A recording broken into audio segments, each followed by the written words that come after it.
এক গুৰুত্বপূৰ্ণ খবৰ এবাৰ ৩১ নং ৰাষ্ট্ৰীয় ঘাইপথৰ নলাত আবদ্ধ প্ৰকাণ্ড বনৰীয়া মহ নিশা চাংখাৰী জিলা কৰৈবাৰীত বনৰীয়া মহটো বিচৰণ কৰি আছিল জাকৰ মাজৰ পৰা বনৰীয়া মহ ওলাই আহিছিল জনাঞ্চললৈ পাহাৰ জলাশয় ধ্বংসৰ বাবে এইদৰে সুৰক্ষিত স্থান বিচাৰি মহৰ বিচৰণ বন বিভাগ আহিছে যদিও উদ্ধাৰ কৰিব পৰা নাই মহটো ৰাতিপুৱা ৬টা বজাত মই ইয়াত দেখিছো চাহ খাব আহোঁতে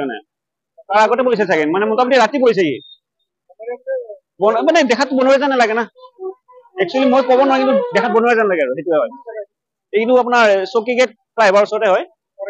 কৰৈবাৰী হয় কৰৈবাৰী চকী গেট ৰাতিপুৱা দেখিছো ৰাতিপুৱা ৫টা ৰাতি পৰিছে হ'ব পাৰে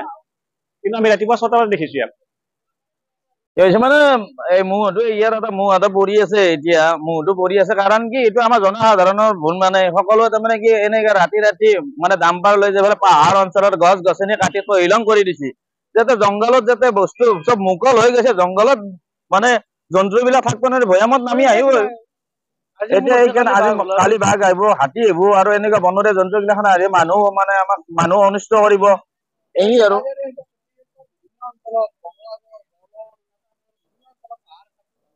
বাঁহবিলাক চব কাটি কাটি ধ্বংস কৰি দিছে কাৰণ কি এইটো আমাৰ কিছুমান হেৰিৰ ভুল কাৰণ কি এইটো চোৰাং কৰি আছে না জীৱ জন্তু আজি থাকিব নোৱাৰিলে মানে পাহাৰত থাকিব নোৱাৰিলে ভৈয়ামতে আহিব সেইটোৱে আৰু মেইন কথা এইটো আৰু আজি বহুত দিন পৰা চলি আছে আৰু কেতিয়াৰ পৰা চলিছে আমি এইটো আজি মানে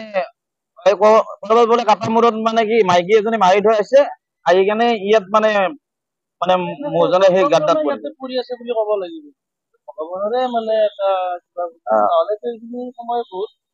আতংকময় পৰিস্থিতিৰ সৃষ্টি হৈছে ৰঙিয়াৰ পৰা ৱাছিম আক্ৰামৰ প্ৰতিবেদন সুহানা লাইভ